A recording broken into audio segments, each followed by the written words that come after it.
నమస్తే, welcome to BCN news. నేను విజయలక్ష్మి. ముందుగా బీసీఎన్ ప్రేక్షకులకు శ్రీదేవి శరన్నవరాత్రుల శుభాకాంక్షలు. ఇప్పుడు ముఖ్యాంశాలు. నూజివీడ్లో ఘనంగా 69వ శ్రీదేవి శరన్నవరాత్రి మహోత్సవాలు. మొదటి రోజు శ్రీ బాలా త్రిపుర సుందరీదేవిగా భక్తులకు దర్శనమిచ్చిన శ్రీ కోట మహిషాసురమర్దిని అమ్మవారు. అసెంబ్లీ సమావేశాలను వైసీపీ బహిష్కరించడంపై మండిపడ్డ డిప్యూటీ స్పీకర్ రఘురాం కృష్ణరాజు. సీఎంగా పనిచేస్తున్న జగన్ కు నిబంధనలు తెలియకపోవడం ఆశ్చర్యంగా ఉందని ఎద్దేవా.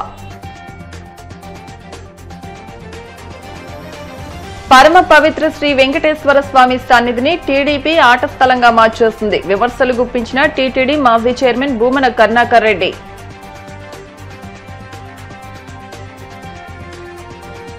వాడపల్లి వెంకన్న ఆలయంలో ప్రత్యేక పూజలు. మంగళ వాయిద్యాల నడుమ శ్రీ స్వామి అమ్మవార్లకు మేల్కొలుపు సేవ, ఈశ్వరలక్ష్మి హోమం.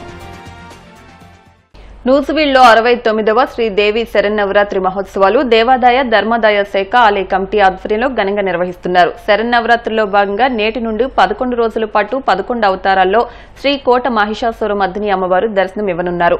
మొదటి రోజు శ్రీ బాలా త్రిపుర సుందరీదేవిగా అమ్మవారు భక్తులకు దర్శనమిస్తున్నారు.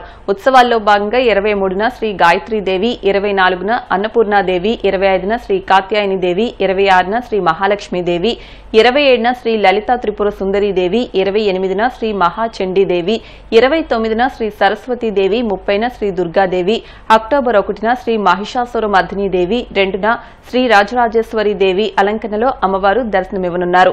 ఈ నెల 29న మూలా నక్షత్రం రోజున విద్యార్థులచే శ్రీ సరస్వతీదేవి పూజ నిర్వహించనున్నారు. వచ్చే నెల 2వ తేదీన రాత్రి 8 గంటల నుంచి పోలీసు అధికారులతో సమీ పూజ నిర్వహించి 10 గంటల నుంచి మేళ తాళాలు, కోయ నృత్యాలు, చిత్ర విచిత్ర వేషాలు, కోలాటాలతో అమ్మవారి గ్రామోత్సవం వైభవంగా నిర్వహిస్తారు.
వైసీపీ అధినేత జగన్, ఆ పార్టీ ఎమ్మెల్యేలు అసెంబ్లీ సమావేశాలను బహిష్కరించడంపై డిప్యూటీ స్పీకర్ రఘురాం కృష్ణరాజు తీవ్ర స్థాయిలో విరుచుకుపడ్డారు. సభకు వరుసగా 60 రోజులు గైహాజరైతే సభ్యత్వం రద్దవుతుందనే నిబంధన జగన్ కు తెలీదా అని ప్రశ్నించారు. పశ్చిమ గోదావరి జిల్లా పెదమీరంలో రఘురాం కృష్ణరాజు మాట్లాడుతూ, గతంలో ఎంపీగా, ప్రతిపక్ష నేతగా, ముఖ్యమంత్రిగా పనిచేసిన జగన్ కు శాసనసభ నిబంధనలు తెలియకపోవడం ఆశ్చర్యంగా ఉందన్నారు. రాజ్యాంగంలోని ఆర్టికల్ 190 ప్రకారం సభాపతి అనుమతి లేకుండా వరుసగా 60 రోజుల పాటు సమావేశాలకు హాజరు కాని సభ్యుడు అనర్హుడవుతాడని ఆయన స్పష్టం చేశారు. ఇదే విషయం అసెంబ్లీ నిబంధనావళిలోనూ క్లాజ్ 187లో కూడా ఉందని, ఈ రూల్స్ ఆన్లైన్లో అందుబాటులో ఉన్నాయని, వైసీపీ నేతలు వాటిని పరిశీలించాలని సూచించారు. ప్రముఖ దినపత్రికల్లో చూశా, సభకు రాకపోతే సభ్యత్వాలు రద్దు చేస్తారా? ఆ నిబంధన ఎక్కడుందో చెప్పమనండి. ఎమ్మెల్యేలు, ఎంపీలు అందరం రాజీనామా చేసేద్దాం. మీరు సభకు పోతానంటే నేను వద్దన్నానా? మాజీ మంత్రి పెద్దిరెడ్డితో కలిసి వెళ్ళండి. ప్రతిపక్షానికి ఎంత సమయం ఇస్తారో తేల్చుకోండి. వైసీపీ ఎల్పీ సమావేశంలో జగన్మోహన్ రెడ్డి. వార్త క్లుప్తంగా సారాంశం: జగన్మోహన్ రెడ్డి గారు పార్లమెంట్ సభ్యులుగా చేశారు. ప్రతిపక్ష నాయకుడిగా గతంలో 5 ఏళ్లు ఉన్నారు. 5 సంవత్సరాలు ముఖ్యమంత్రి చేశారు. ఆయనకి రూల్స్ తెలియకుండా ఇంత కామెంట్ చేస్తారా అని డెఫినెట్ గా కొద్ది మంది అయినా సరే కన్ఫ్యూజ్ అయ్యే అవకాశం ఉందేమో అని నాకు అనిపించింది. ఎందుకంటే 190 విత్ ఇన్ ది బ్రాకెట్స్ 4 భారత రాజ్యాంగం చాలా స్పష్టంగా అందులో ఎవరైనా లీవ్ ఆఫ్ ఆబ్సెన్స్ అడగకుండా కంటిన్యూస్గా సమావేశాలు 60 రోజుల పాటు రాకపోతే వారు శాసన సభ్యత్వం ఆర్ పార్లమెంటు సభ్యత్వానికి అనర్హులవుతారు అని స్పష్టంగా ఉంది. మరి ఎవరిని తప్పుదోవ పట్టిస్తున్నారు, ఎవరు స్పష్టంగా ప్రజలకి వివరణ ఇస్తున్నారు అనేది అర్థమవుతుంది. సో ఇలాగా సభ్యులు మాట్లాడటానికి ఎన్నో ఉన్నాయి శాసనసభలో. అంతేగాని నాకు ఎంత సమయం ఇస్తారో కనుక్కోండి అంటే నువ్వు కాలింగ్ అటెన్షన్ ఇస్తావా, అడ్జర్న్మెంట్ మోషన్ ఇస్తావా, నువ్వు ప్రశ్నోత్తరాల సమయంలో అడుగుతావా, 0 అవర్లో అడుగుతావా అన్నదేమీ తెలియకుండా మరి నాకెంత సమయం ఇస్తారు, మీకెంత సమయం ఇస్తారు, మీరే తెలుసుకోండి పోండి అని అంటాం. ఆ స్థాయి గల వ్యక్తికి 5 ఏళ్ళు ప్రతిపక్ష నాయకుడిగా, 5 ఏళ్ళు ముఖ్యమంత్రిగా, పార్లమెంటు సభ్యుడిగా ఉన్న వ్యక్తులు ఈ రకంగా ప్రజల్ని తప్పుదోవ పట్టించడం ఒక శాసనసభ్యునిగా, మాజీ పార్లమెంట్ సభ్యునిగా సమంజసం కాదు అని చెప్పడం కోసం, అంటే ప్రజలకి తెలియజేయటం కోసం నేను దీన్ని చెప్పడం జరిగింది. మాట్లాడాలి అని అంటే ఇన్ని అవకాశాలు ఉన్నాయి. బడ్జెట్ మీద మాట్లాడాలి, ఇంకాస్త సమయం ఇవ్వండి అధ్యక్ష అని చెప్పి మరి అడిగితే తప్పకుండా కన్సిడర్ చేసే అవకాశాలు ఎక్కువ ఉంటాయి. సభలో సభ్యతా సంస్కారాలతో మాట్లాడుతున్నప్పుడు కాస్త సమయం ఎక్కువ ఇచ్చే అవకాశాలే ఉంటాయని చెప్పి సవినయంగా ఇది తెలియజేస్తున్నా.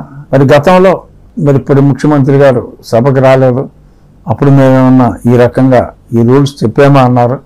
అసలు 5 సంవత్సరాల కాలంలోనే శాసనసభ నిర్వహించిన రోజులు చాలా తక్కువ. నవంబర్ 2021 అంటే 2.5 సంవత్సరాల తరువాత మొత్తానికే అసెంబ్లీ 68-69 రోజుల కన్నా జరగలేదు.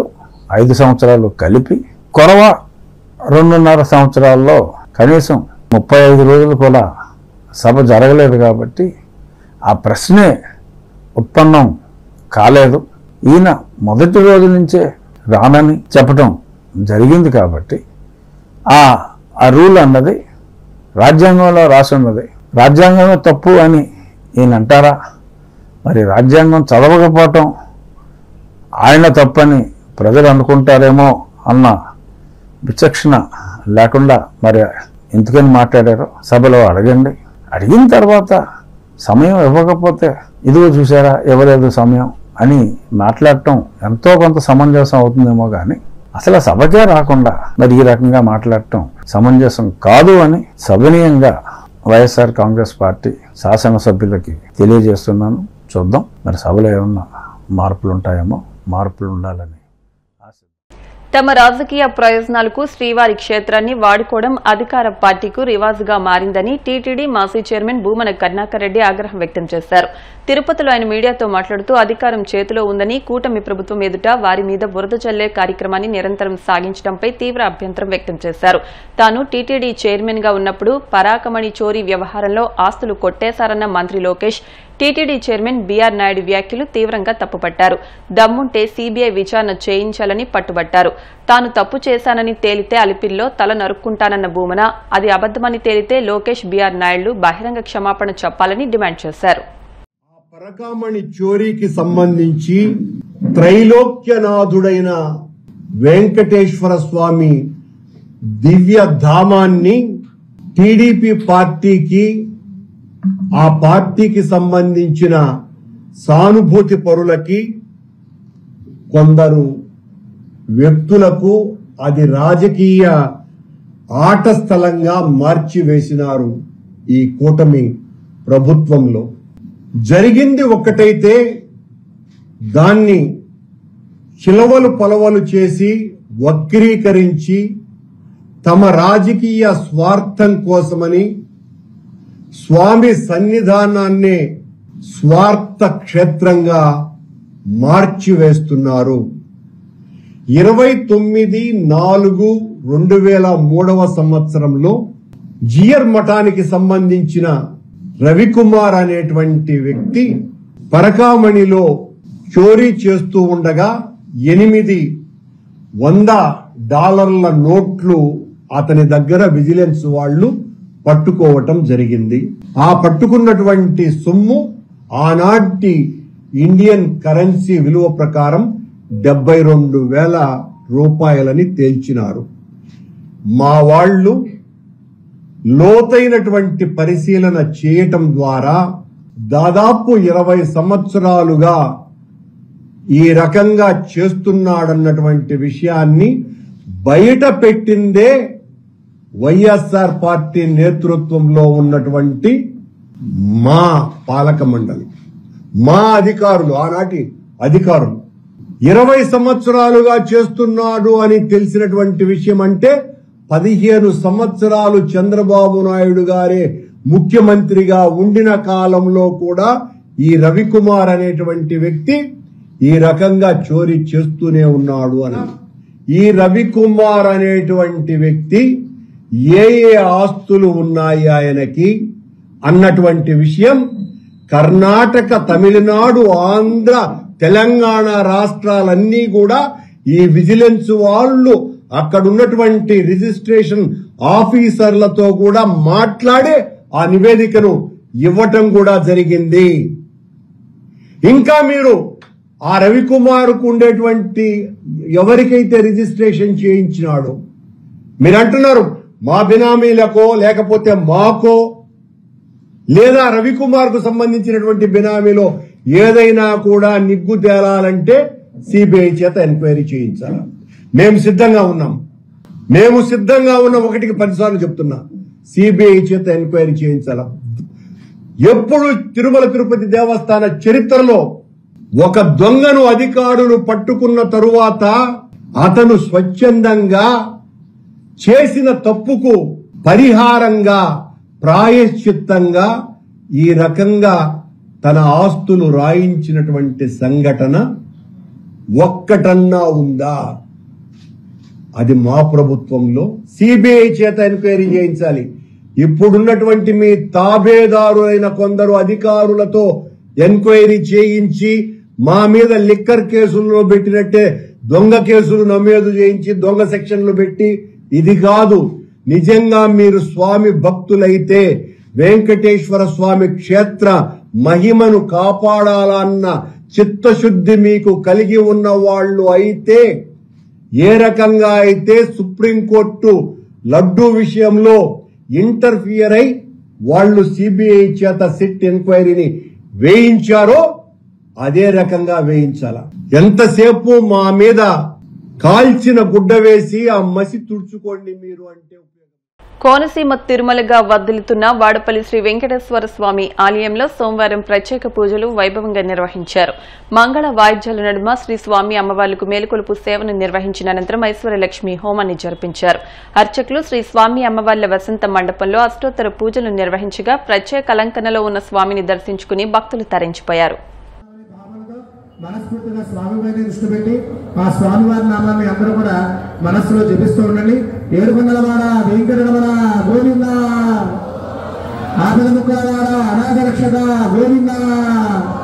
శ్రీకృష్ణాయ నమః, శ్రీకృష్ణ పరబ్రహ్మణే నమః, ఓం విష్ణవే నమః, పురుషాయ నమః, సత్యాయ నమః, అచ్యుతాయ నమః, అనంతాయ నమః, ఓం శ్రీ వెంకటేశాయ నమః, శ్రీనివాసాయ నమః, లక్ష్మీపతయే నమః, రామాయ నమః, అమృతాంశవే నమః, ఓంకారేశ్వరాయ నమః, గణపతయే నమః, జయాయ నమః, ఓం సదాశివే నమః, యాదవేంద్రాయ నమః, నిత్యవరుణపతయే నమః, ఓం చతుర్వేదాత్మకాయ నమః, విష్ణువే నమః, అచ్యుతాయ నమః, ఓం భద్రేంద్రియాయ నమః, తారాపతయే నమః, సోదరపతయే నమః, ఓం చంద్ర సహోదరయే నమః, ఓం చతుర్భుజాయ నమః, ఓం చంద్రరూపాయ నమః, ఓం ఇంద్రాయ నమః, ఓం నమః, ఓం విష్ణుపతయే నమః, ఓం ప్రసన్నాక్షియే నమః, ఓం నారాయణ సనాతనాయ నమః, ఓం నారాయణపతయే నమః, ఓం దేవాయ ఓం జ్ఞానాయ స్వాహా. శ్రీభూషమేత శ్రీ వెంకటేశ్వరార్పణమస్తు. శ్రీభూషమేత శ్రీ వెంకట క్షేత్రాయ విష్ణురమణసేదస్యన్న జవాసంగం శ్రీవేంకటనివాసాయ శ్రీనివాసాయ మంగళం. మంగళపురోగమేశ్వరాయ మహనీయాయ చక్రవర్తీయ అనాథ రక్షక గోవింద, చందన స్వరూప గోవింద గోవింద.